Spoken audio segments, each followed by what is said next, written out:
Hello, members and friends of the International Focusing Institute. I'm Catherine Torpey. I'm the executive director of the Institute, and I am trying something new this year. It's our end of year season, and we're asking for donations. And it occurred to me that maybe it would be nice to just let you all know kind of where I think that the Institute is in its life and tell you what I'm excited about and happy about and proud about and what I'm concerned about. Uh, I just thought it might be interesting to you, and I did not want to really script this video, so I have some notes.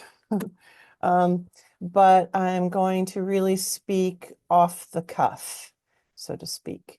And I'm going to try to speak slowly so that those of you who have English as a second language will hopefully not have too hard a time understanding what I'm saying. And we will post this on YouTube. So of course you can probably use the automated transcription of the English, and maybe even there will be automated translation available to your language. So with that said, I'm just going to talk a little bit about what I am happy about, some of the things that might show up in the annual report that we will write for 2024. It usually takes us a while to gather all the specific data at the end of the year, so the report takes a while to come out for the previous year. So I'll just highlight a few things that I think we're going to talk about. So first, I really want to express my amazement and appreciation for all of the volunteers that we have who work with the International Focusing Institute. It's really amazing. Last year, we had something like 200, 250 volunteers. And I anticipate that we'll have something like that again. A lot of those volunteers help us with our online programs, our conferences. They'll help with the Zoom. They'll help with making the recordings. They'll help with uploading the recordings. We have people who are writing articles for our news feed. We have a new wonderful volunteer who's taking the minutes for the board. All of the board members are volunteers. All of the members of the International Leadership Council are volunteers, membership committee, nominating committee. Oh gosh, the list goes on and on. And in January of 2025, we will publish in our news feed the list of all the volunteers and all the tasks they've taken on. So I think there were more than 400 different tasks that 200 or 250 people took on. Some people put in, some people just do one thing for 1 hour, one time, and we really appreciate that. And other people run whole programs as volunteers. So, of course, all of the teachers of the highlights. So that's number one, is I'm so amazed and pleased and thankful for all of those wonderful volunteers. And I think they really have fun. So if you are interested in volunteering, on our website, focusing.org, at the top of the website, you'll see the word engage. And if you choose the automated translation for the website, I don't know what word it will come up with for engage, but it says engage in English. And then if you click on that, that'll link you to where you can either sign up for one of the email discussion lists, or you'll see the link for volunteer opportunities. So that's number one. I also wanted to mention language. Of course, we were founded and continue to be an organization based in the United States, and English is my native language. And although it was not Gene Gendlin's native language, it was the language of his work and his life. So our language is English. Um, and of course, that is the international language. So many of you know at least a little bit of English, and thank you for that. But we do recognize that many of you watching this have a different native language. And we have been able to do a lot of our work in Spanish as well. It's easy for me because I do speak Spanish relatively fluently. Um, but so that has facilitated that. But it's also mainly to do the reason. Sometimes we get the question, why do you do so much translation to Spanish but not other languages? The main reason is the number of volunteers, linking back to the point number one, the number of volunteers we have who are native Spanish speakers and can translate for us. So when we have an event, we need something like 6 or 7 bilingual volunteers to help make those translations happen. So it's, and we also have a large audience because, of course, Spanish is one of the most spoken languages in the world. So that's the reason that we have so much translation to Spanish, is just the capacity that we have and the number of Spanish speakers in the world who need the translation. So we always want to make more languages available. And in particular, a few years ago, we had, during the pandemic, we had the focus-a-thons, which I really enjoyed. And those were in like, one of them I think had we had 24 hours of focusing, and it was in 18 different languages, including like Turkish and Cantonese. And so I would love for us to do more like that. It's just a matter of capacity. We were able to offer our membership committee was able to offer a roundtable, or our roundtable team able to offer a roundtable in Romanian this year, and the membership committee was able to offer one of their Hello Hello events in Romanian. So that's a language that we've been working with some people on. We have a member of our membership committee who speaks Romanian. So, and we are planning a French language reading freshly for 2025. So I am very eager for us to do more in more languages. So if you speak another language and would like to offer something in your language, we want to honor all of the languages that people speak. And speaking of honoring, one of the things that I'm really pleased and proud of is that last year, we began a new tradition called Honoring Milestones, which many of you will have participated in. We did it again this year. And honoring milestones is a ceremony online which has grown out of the certification ceremony that we've always had at the Focusing Week Long. And of course, I'll mention the week long later, but the week long it happens yearly. And I always wanted to not only honor the certifications of those who were able to attend the week long, which is a small percentage of the number of people who get certified in a year. So we found this way, honoring milestones, to put the certification ceremony online so that not only those who are attending the week long, but also any of you who have been certified can be celebrated worldwide. And that also has allowed us to celebrate our new coordinators. and also to honor any of our coordinators who have passed away during the previous year. So that has been really lovely and important, and I'm sure it will evolve over the years. But I'm really happy that we've made a start in doing that over the last 2 years. And we also have a focusing heritage page now on our website, focusing.org, and a heritage gallery on that that page.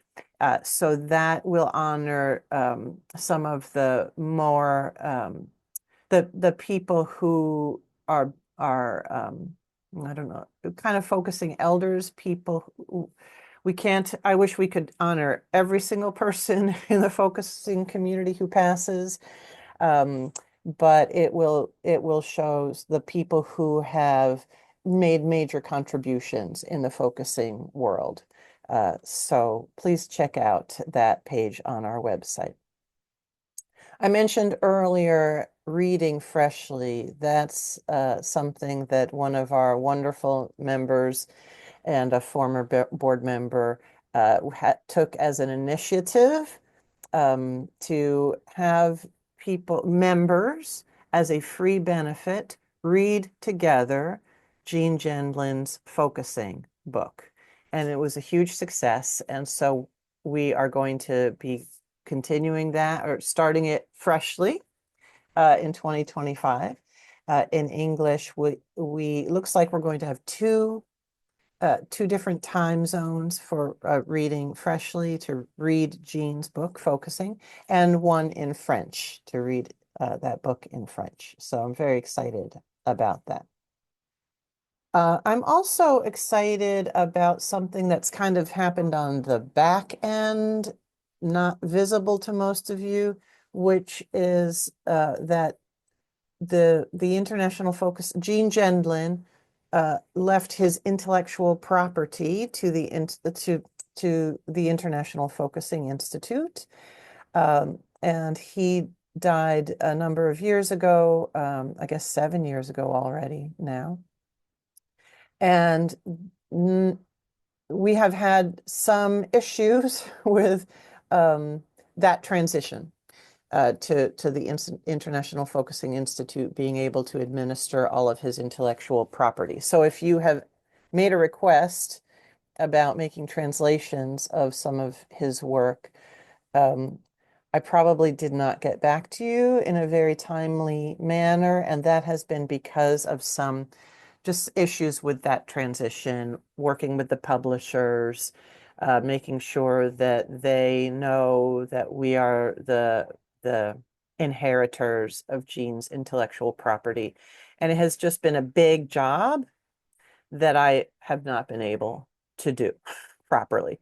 So we hired someone. The board uh, agreed to spending some money to hire a really wonderful, smart woman who has helped us enormously to sort out those issues.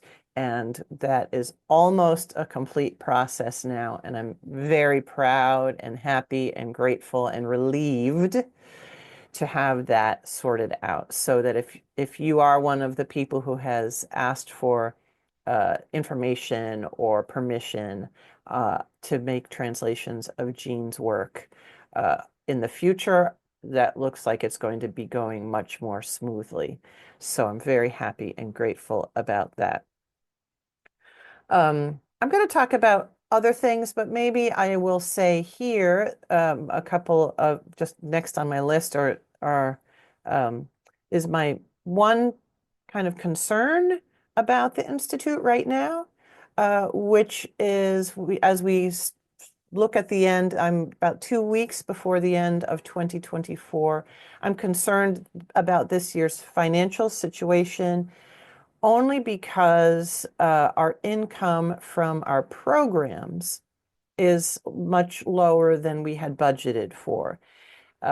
Just the income from the conferences and our highlights and those when I say programs, I mean like our online classes, courses, and conferences.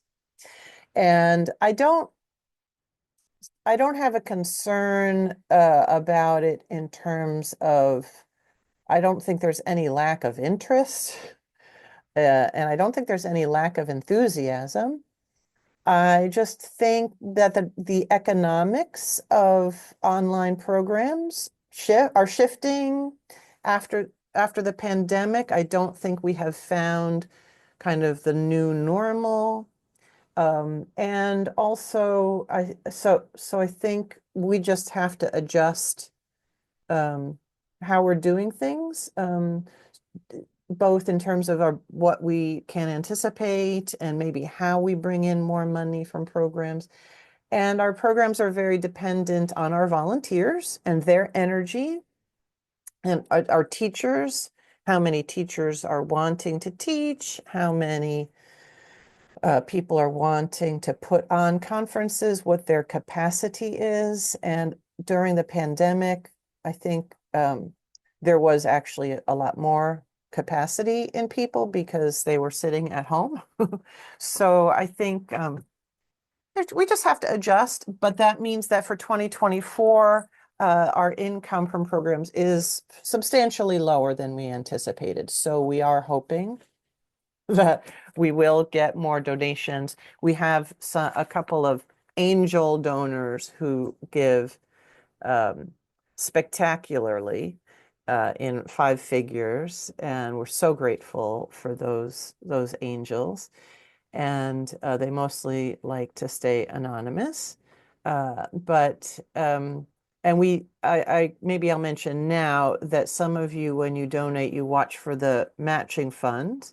And our wonderful angel donor who has given a matching grant for the last few years still has given us that money for this year. But since they gave it over the summer, it didn't seem right to call it a matching grant. Um, so don't worry. It's not that we don't have a matching grant because of any lack of support from that angel donor. It's just kind of a matter of how it played out this year.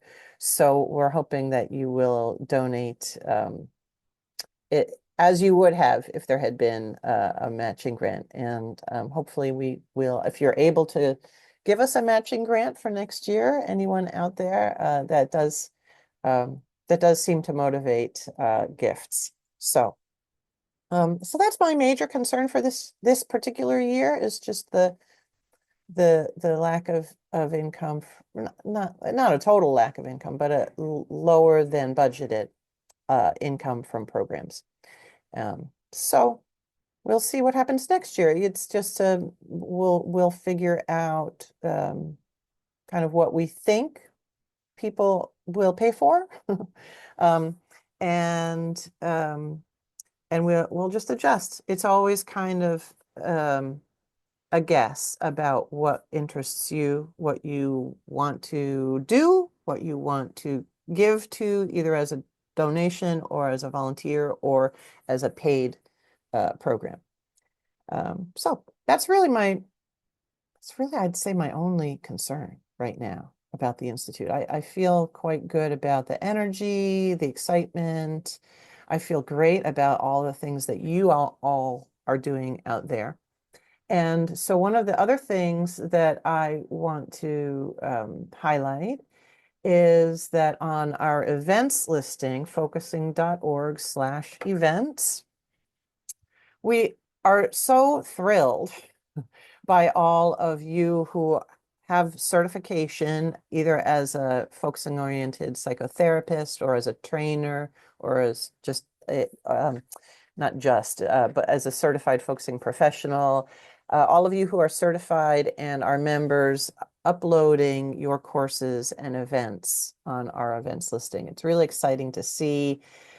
We're hearing people telling us that they are getting more and more interest from people, and I've heard reports from people that for the first time they're actually able to get like a primary income from from the work they're doing in focusing or thinking at the edge. So maybe I'll go on to the next bullet, which is thinking at the edge and philosophy. We have really made an intentional effort to, especially after Gene's passing, I noticed at his memorial service here in New York, when we had his memorial 7 years ago, I thought that everybody would come for the memorial to him and then, but not stay for the symposia that we had afterward on psychology and philosophy. But I found that more people came to the symposia than came to the memorial. I mean, they were both very well attended. But I thought, ooh, okay, people really want the depth. And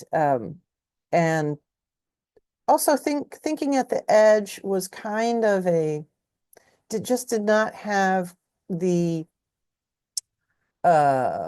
visibility of focusing for many reasons. Partly focusing has an easier entry point, I think, and also it has been around longer. So we've been very intentional in making thinking at the edge and work in Gene's philosophy more visible. The philosophy in particular has a lot to do with the Gendlin Center, which the board created to honor Gene upon his passing. But for the TAE, we have a TAE advisory group. And you can read about that on our website, focusing.org/TAE. And they have worked very closely with me to create the Focusing Academy. In particular, they were actually formed to create the TAE Proficiency Award, which is not a certification in TAE. It's it's more equivalent to the Focusing Proficiency Award. So it indicates that the person who has this award has enough TAE background to be able to be a partner in TAE. So I'm really excited about that. And then at the beginning of 2025, we're going to be having a TAE symposium. So it's kind of a new style of conference where you will be able to, I'm going to just realized I didn't put my phone on Do Not Disturb. And I'm expecting a call soon, so I'm just going to put on Do Not Disturb. That in the beginning of 2025, we will have a TAE symposium. And if you are a student of TAE, one thing that's exciting is that there will be 15-minute slots. That's the first time in my experience that we've had something like that. 15 minutes to talk about your TAE project. So please check that out when the information about that goes out very, very soon.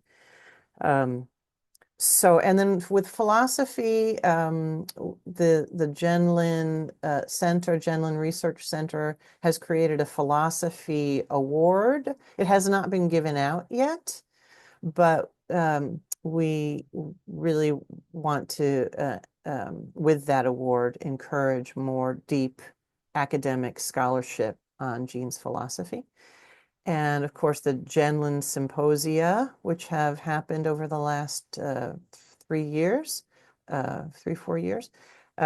those have done a lot to raise visibility of Gene's philosophy. And we have several philosophers on the Gendlin Center committee. And you can go to gendlincenter.org, and that will connect you to our web page. Center is spelled the American way, CENTER. And then Rob Parker has been teaching classes on Gene's book, A Process Model, and on Gene's book, experiencing and the creation of meaning. So those are long-term, slow reading, deep dives into those books, and that is something that we plan to continue. He will start up new ones, and I'm looking for other similar deep dives on Gene's writings. Then reading freshly is a part of that. They're reading focusing, which is the most Gene's book meant for a popular audience, but it's also a deep dive. So I'm very excited about that. I'm very excited about, speaking of Gene and honoring Gene, I hope that you have heard by now that we will be taking the next International Focusing Conference to Vienna, Austria in 2026, which would have been Gene's 100th birthday that December. The event will take place several months before what would have been his 100th birthday. So the event will take place June 3rd. It will begin on June 3rd and go to I believe it's the 7th in Austria. And if you are a coordinator or a coordinator in training, you are invited to the Coordinators Day the day before, June 2nd, Vienna, Austria. So save your pennies and clear your calendar for the first week in June for Vienna, Austria. So other things that I have here that I want to mention that are also really wonderful and exciting. Just our website. I have 2 meetings every week about our website because it's kind of where everything happens. And we're always trying to improve it. It's a big website and it's a complex website. So it takes a lot of our resources. It takes a lot of our financial resources. It's actually a huge part of our budget. Our budget is about $500,000 a year. And gosh, almost, boy, a huge percentage of that, almost 20% really is going to the website in terms of my time, and other staff time. And we have a website firm which is managing. There's constant updates, and every time there's an update, it can break other things that happen on the website. So it's the major. It holds kind of everything. And it's the way that you can, if you have certification, if you're certified by TIFI and you're a member, we hope that you really use it to promote your courses and events. Yeah, and of course it's just, there's a lot of payments that go through it. So there's a lot that needs to be done to make sure that your information is protected at all times. So it's a huge job. And we always are looking for how to improve the events listings, how to make them easier for our certified members to upload and to manage their events. We created recently on focusing.org/events a tab for ongoing and changes groups, which are slightly different from if one of you is offering, let's say, a FOT, focusing oriented psychotherapy certification program, you're probably only going to offer that once every year or 2 or 3. And then other people, or maybe you are doing more than one thing, but other people are offering changes groups. For those who don't know that term, it's a chance for people to get together and focus, usually monthly. So that's a monthly ongoing thing. So when people are looking for that kind of thing, there's now a tab for ongoing and changes groups. I think little changes that seem little on the outside take a lot of figuring out, a lot of work, a lot of testing. So just the website is a huge part of what we are doing all the time. And, there's all kinds of hackers out there and things. So it takes a lot of vigilance. We're also always trying to add more content. And with the translation, again, going back to the language issue, we recently, it was a bigger deal than it might seem to stop translating certain terms. So like the word focusing or the term felt sense, which Google is not going to know how to translate properly. So we just created a system where if you choose translation at the top of our website, it's an automated Google translation. We don't have control of how felt sense is translated, and it's one of the most important terms. So we just said, Google, don't translate felt sense. Don't translate focusing or focusing oriented. But that actually caused all kinds of other crazy things. So you may notice that if you look at the translation, now we're having some issues with Google not knowing then how to translate the whole phrase because it was told not to translate this one word. So then it doesn't see the sentence as a sentence. It sees it as a sentence and then a word it's not supposed to translate and then a sentence. So that's a little bit about the website. We are also active. We've been actively working for a couple of years now. So we really are expecting that in 2025, we are going to be able to offer you a like an adjunct website, an attached website that will allow you to stream videos. We have a lovely collection of videos from all of these online courses that we've done now for 10 years. And we want to make those available. It will be for a separate fee. And we're deciding on, kind of how to make that accessible because we recognize that Europe and the United States, the euro and the dollar are strong currencies. Many of you live in countries that do not have strong currencies. So making that, pricing that in a way that's relatively fair, that's an issue. So that leads into it's been a couple of years now, but I'm still really proud of the TIFI, the Institute, for making membership costs lower for 143 different countries. So I'm just really proud of that. And our membership income has actually increased as a result of that because now people in countries where currencies are much weaker than the dollar are able to afford the prices. So I'm just want to brag about that a little bit. And I hope that you feel proud of us too.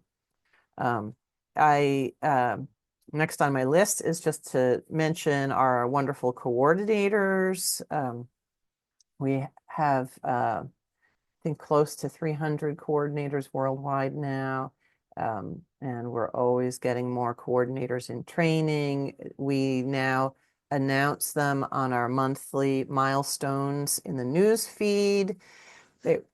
And prior to the milestones announcements monthly, we didn't have a regular way to announce our coordinators. It was very informal on the coordinators discussion list, which is not open to everybody. So I'm very proud and happy about our milestones listings. Of course, the monthly milestones also announces any of you who become certified as trainers, as FOTs. There's a number of different kinds of certifications. So, and it also announces those of you who receive the Proficiency in Focusing Partnership or the TAE Proficiency Award. But with our coordinators, we, over the last few years, have had new coordinators meet very briefly, but just to meet and say hello to the board and to the International Leadership Council. And Elizabeth, the only other full-time employee of the Institute, Elizabeth Cantor and I meet with the coordinators in training. So before they become full-fledged coordinators, we meet with them just So it's not just names on an email, and just to make sure that what we think a coordinator is what they think a coordinator is. So make sure that we're all on the same page. I want to just mention the work of some of the committees. The membership committee is very active. These committees meet every month. Membership committee is kind of under that umbrella comes our monthly roundtables. We have an amazing roundtables team, which is handing off the leadership of the roundtables to a new team. We're actively searching for who that new team will be. If you're a member, please look into the roundtables. We're surprised when we find out that members don't know that this is a member benefit. Some people come every month, and some people don't know they exist, but approximately monthly, there is a free online conversation called a roundtable. If you're a Spanish speaker, we have about once a month, either a cafecito or a mesa redonda. So those are different ways of connecting online. So they're Spanish language versions, basically, of the roundtables. And then we, as often as we can, we have roundtables in other languages. If you would like to have one in your language, it can be a really nice way to connect. As I said, we had one in Romanian this year, so that's really exciting. And I know there was one planned in Japanese as well. And the membership committee has welcome conversations, one-on-one conversations with new members if you request those. And I'm sure that if you're an old member, a long-time member, and would like to have a conversation with someone from the membership committee, that they would be very happy to meet with you. We also have a nominating committee that meets about once a month to look for new members of the International Leadership Council and the board. People from those two groups cycle off every 3 years, although after their 3-year term, they can have a second 3-year term on the International Leadership Council and the board. So the nominating committee looks for new members for those groups.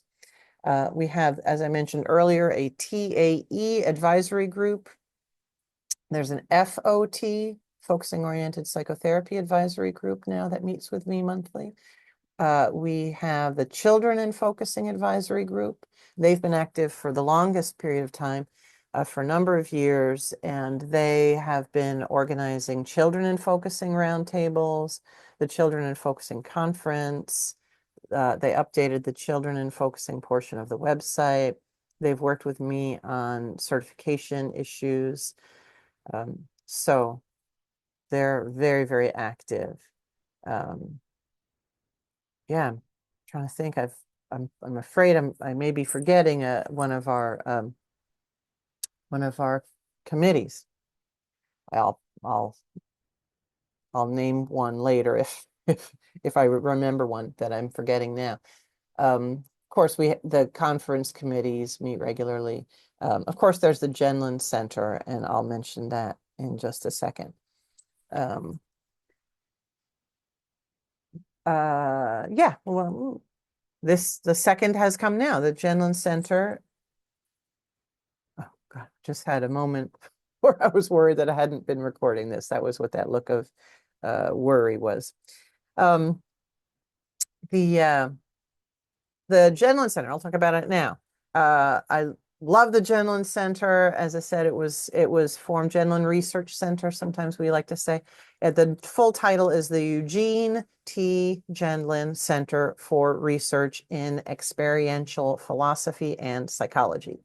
So that's a mouthful. So we usually just say the Gendlin Center or the Gendlin Research Center.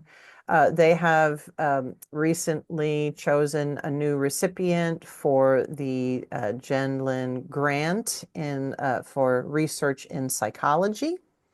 And I'm very, excited about that. You will see an announcement about that soon.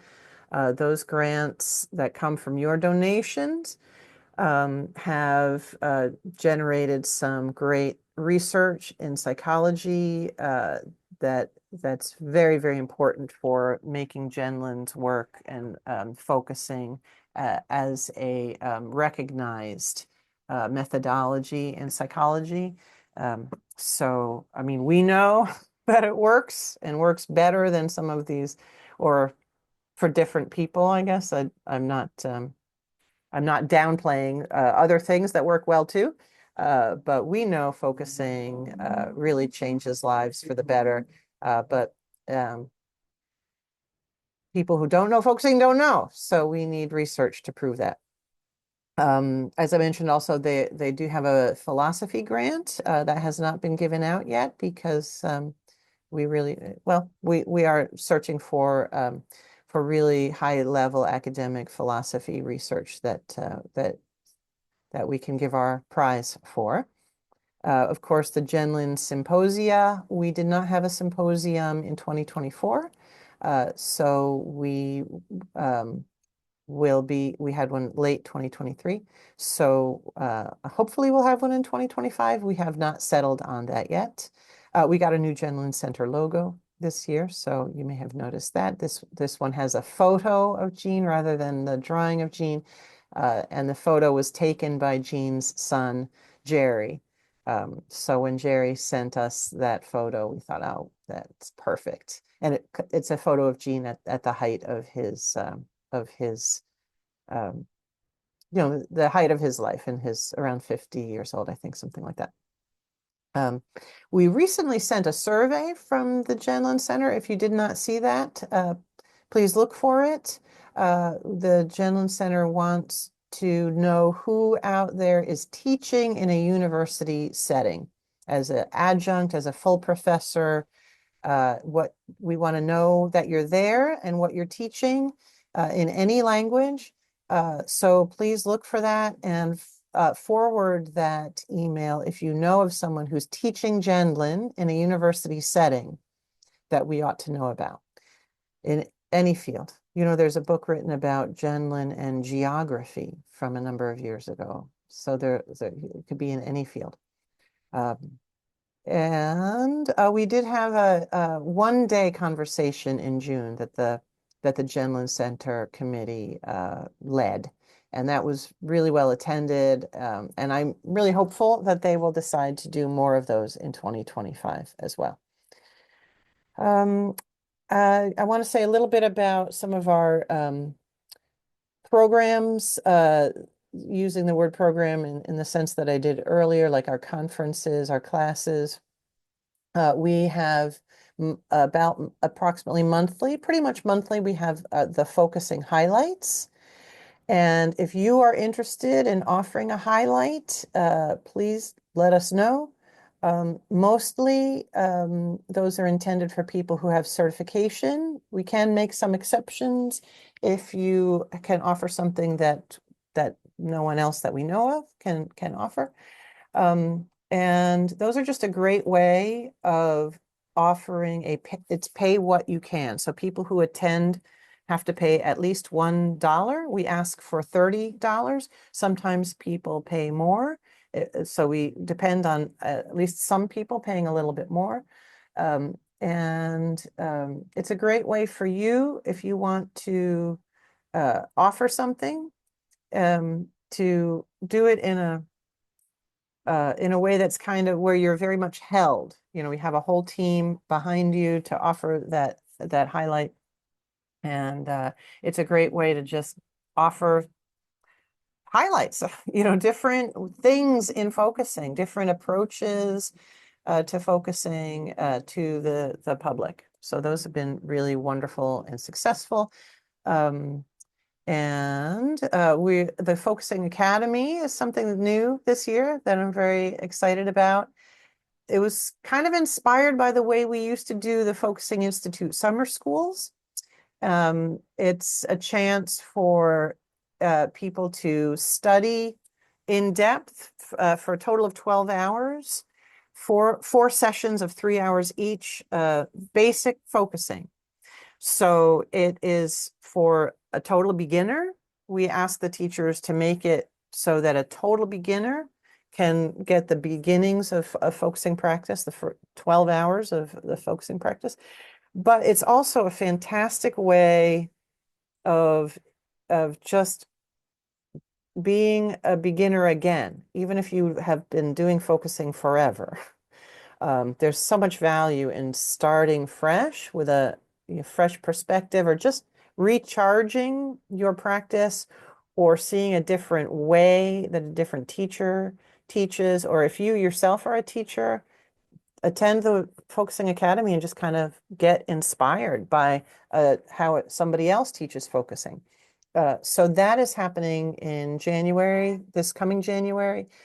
We made a change, and this is what, referring back to what I said about programs, and just adjusting because we didn't make the income from programs this year that we had hoped. So we made an adjustment with the Focusing Academy because we offered it in Spanish as well. So that was great. The Academia de Focusing. And I kind of got a sense that some people could not sign up for the Focusing Academy because they could not do 4 days in a row intensively. A couple of people mentioned that to me, and I thought, oh, who knows how many people didn't do the academy because it was 4 days in a row intensive. And so we are trying something new.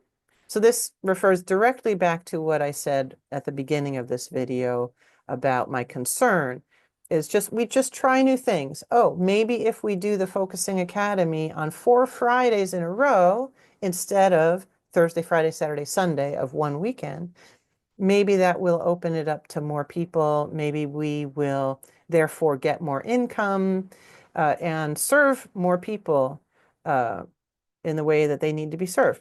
We'll see. Who knows? But I hope that you will sign up for it. We just announced it. We already have a number of people signed up, so I'm very pleased about that. I would love to do those in other languages besides Spanish. I really hope to. One of the issues, again, going back to the language issue, is again the volunteers. So, like with a Focusing Academy, the reason we were able to do it in Spanish is that not only do we have enough teachers in Spanish, that's actually not the hard part. The harder part is having people who, we always need a team of people who are managing the Zoom, and that's more than one person. One person acts as the Zoom host. There's always a second co-host on Zoom, and then someone to make the recordings. And all of those people need to really be bilingual. And that was actually even a little bit difficult in the Focusing Academy. Since I'm pretty much bilingual, I was able to help with the Focusing Academy because we had a couple of wonderful volunteers who spoke Spanish, but not English. So we were able to manage. But if we were to do a Focusing Academy, say in French, it's not just finding the French language teachers. It's finding the support team that can communicate with us in English and with the teachers in French and do the tasks, and they are available at those specific times. So so we want to do it. We want to do it. I'm just letting you know what sometimes makes it not possible for us at this time to do those kinds of things. So if you are a bilingual person in any language and want to see more done in your language, we really want to talk to you. So reach out to us. Okay, and then I think I'm just going to end with talking about the board and the International Leadership Council a little bit. This won't take very long because the board and the International Leadership Council, or ILC, they are not really groups that are intended to do a lot. Their job is really to watch and consider and listen and think and advise. That's really more what they are there for. You can read more about the board at focusing.org/board, BOARD. And you can read more about the International Leadership Council at focusing.org/ILC. The ILC right now is doing really important work, just having meetings with coordinators a couple of times a year. That alone is really wonderful work because previously the only way that coordinators as a body could really regularly meet was in person at international conferences. And of course, not everyone can afford to attend those conferences. There was no good way to do much translation. So it was only a specific subset of the coordinators. So now with Zoom online, meeting with coordinators, it is more possible to have more of the coordinators attend and to accommodate languages. We are usually able to do translations to Italian, Spanish, and Chinese. And so that has often been possible, and sometimes French. And the specific topic that the ILC has been working with coordinators on recently is around certification. And I don't want to say too much about that because you will, if they make a decision on changes or improvements, I want to say, to our certification process, that will be announced. But they are actively talking to coordinators about a possible adjustment to that I think is really exciting and will make certification more accessible. We'll see what happens. So if you're a coordinator, we really need you to participate in those conversations. And thank you if you already have. Many, many coordinators have been very involved in those conversations. So I'm so grateful to the ILC for that. The ILC does do a lot of work with coordinators, but they are not only a body for coordinators. They are all coordinators, or sometimes we have had coordinators in training on the ILC, but that does not mean that they only work for coordinators. Their job is really to do some important work that the board is not necessarily able to give its attention to. So I'm going to talk briefly about the board. And I think that will be my last thing. I'm not really even sure how long I've been talking, maybe an hour or so. The board is the legal entity which oversees the International Focusing Institute. So as a legally created not-for-profit organization in the United States, of course, the board is the group of people that is recognized by the United States government as the people who are responsible for this organization, not me. I am hired by the board to run the day-to-day operations of the Institute. And of course, because of my role, I sort of know everybody. I know everything that's happening because that's my job. So the board does depend on my advice, my judgment. They leave the day-to-day operations to me, which is very good board management. They don't try to tell me how to do my job, but it's their job to watch and make sure that I am doing my job, and to let me know if I go off track. Not with any individual program. It's not their job to tell me that I'm running the week-long incorrectly, things like that. But that they should be taking a broad view. Are things running well under Catherine's directorship? Or maybe they're running well, but in the wrong direction. And then their job is to say, no, no, no, no, no, move it this way. But mostly we do it. We're very cooperative. I'm at all the board meetings, which I think is the healthy way for things to go, so that we're always in conversation. If there's a conflict, we take a focusing approach. And by the way, going back to for a moment to the International Leadership Council, they have a wonderful document about kind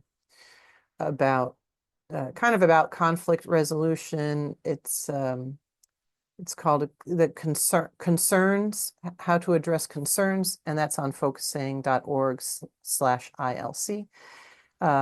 And so we take a focusing approach, hopefully, if there are conflicts. But mostly because we're in such good communication, I and the board, we really see ourselves as a team, a united team. And I'm really happy that the board and the ILC are more seeing themselves as a team lately as well. I think the ILC and the board at the very beginning, 10 years ago, when the ILC was created, there was a very strong connection. They were meeting every month together to work on the goals and the mission for the Institute. That was back in 2015, 2016, 2017. The board and the ILC were very connected. And then after the goals and the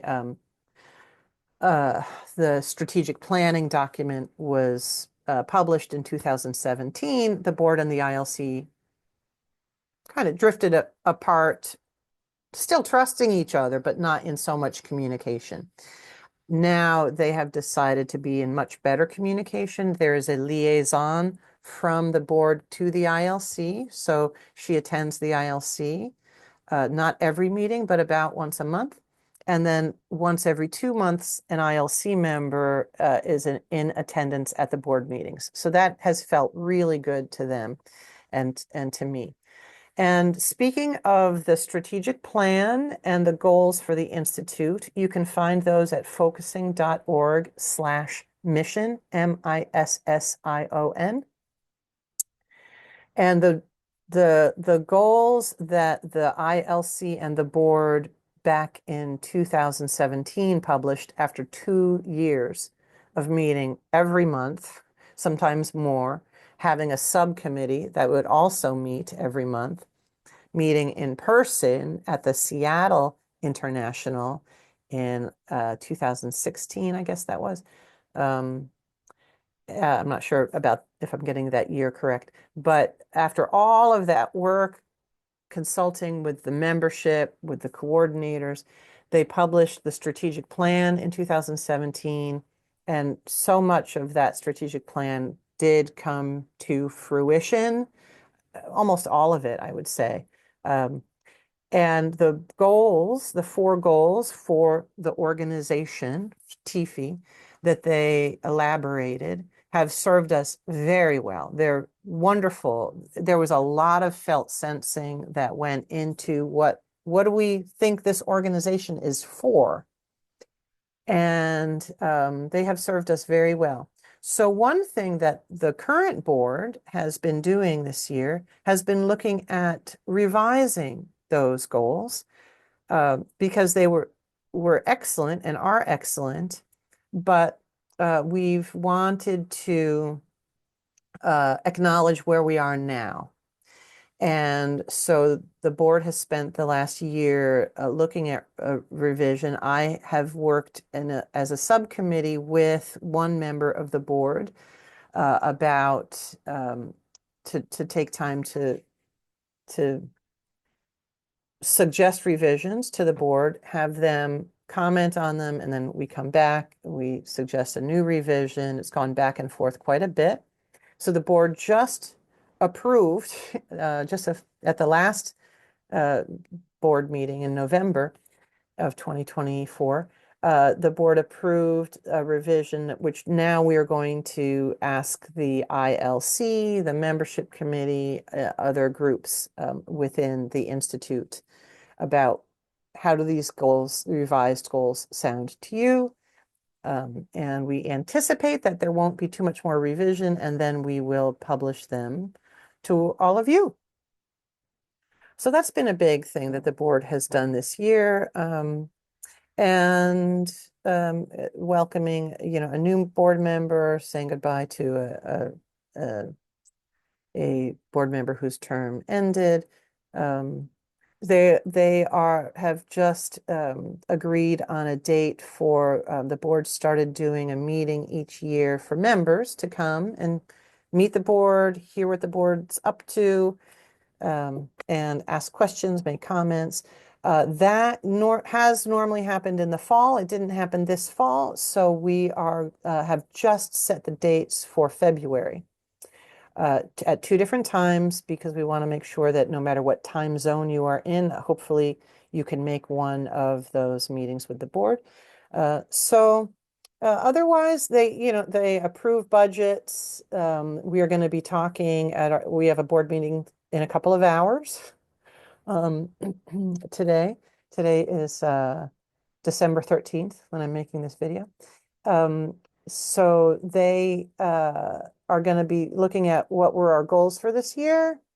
What do we want to think about as I prepare a budget with our wonderful treasurer for 2025. And that's a lot of their work, is just checking in. Each board member has a portfolio. So one board member is a treasurer. I meet with him periodically to look at the finances of the institute. And he's a certified public accountant, CPA in the United States. That's somebody who really knows what they're doing when it comes to budgets. One person is a liaison to the International Leadership Council. One person is a liaison to the Gendlin Center. One person has a portfolio for goodwill calls, which is reaching out to people who have been donated or given a lot of time as a volunteer or in some other way deserves a little bit of attention and a thank you, and for a board member to get to know them. And there are some other portfolios that I'm probably forgetting. Membership. Yeah, we have a person who's a liaison to the membership committee. So, yeah, that's the board. They are all focusing people.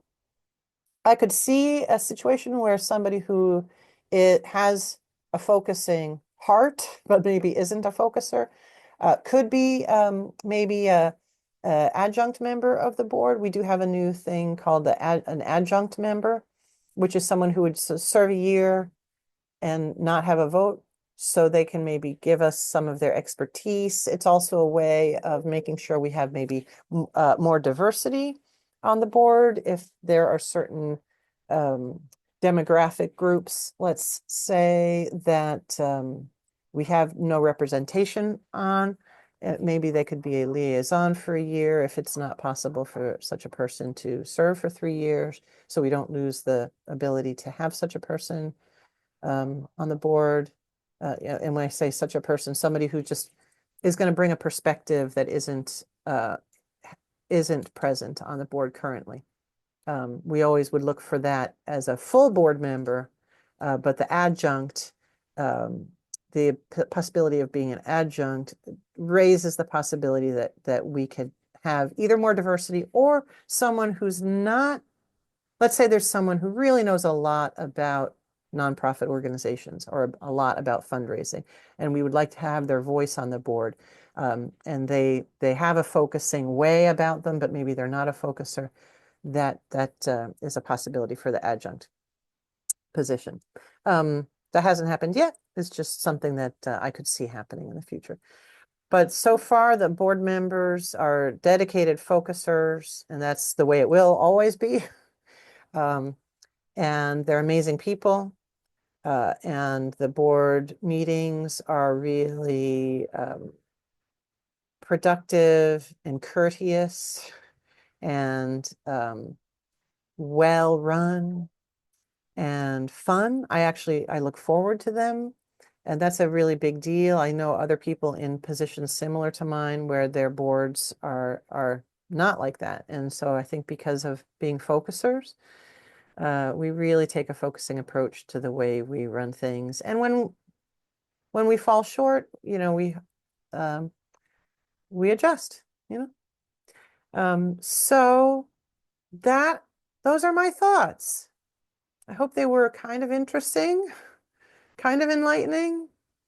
I'm sure later I will think, oh, why didn't I say this or that? But that gives you an overview of my thinking and feeling about where we're at.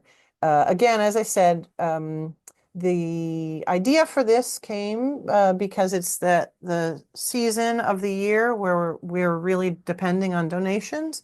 So I do need to make a last pitch for anything that you could donate. Doesn't matter the amount. I love small donations because and I have said this about membership when I'm talking to people about membership. I love our angel donors. And I love when, members can pay the full membership price. And I love small donors. And I love when people want to be a member, but they tell us the amount that you're asking for, even though it's adjusted for my country, let's say, is not something that I don't have that money for whatever reason.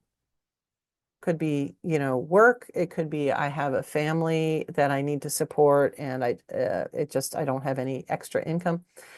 So if you want to be a member and you cannot pay the price of membership, that is no problem. We don't ask for a big excuse, we don't ask for a big explanation. That's the word I'm looking for. You can just write to us, write to Elizabeth at focusing.org and just say that you need a discount for your membership and she'll work that out with you. And in the same way with donations, I love our donors who are able to give us 5-figure donations. I'm so grateful because it has really allowed us to, to do our work without constantly scrambling for money. But I really love when we get a lot of little donations because that just is a more secure, it gives us a more secure foundation. And actually our large donors really want to see that. They don't want to be the only ones who are donating. It's very important to the large donors that that they see a lot of small donations because it shows them that people want to support the Institute. They just don't have the same kinds of resources that they, as large donors, have and can give. So that's my pitch. And thanks for helping out. Thanks for being you. Thanks for loving focusing as much as I do and thinking at the edge and the philosophy of the implicit. Thank you for all of the volunteer hours. Even if you just did one little thing, like the donations, that is huge. And thank you if you give lots of money or if you give lots of time, and if you do lots of teaching, and just for being out there in the world. Our theme for the fundraising this year is making this a more focusing world. So thank you for making this a more focusing world.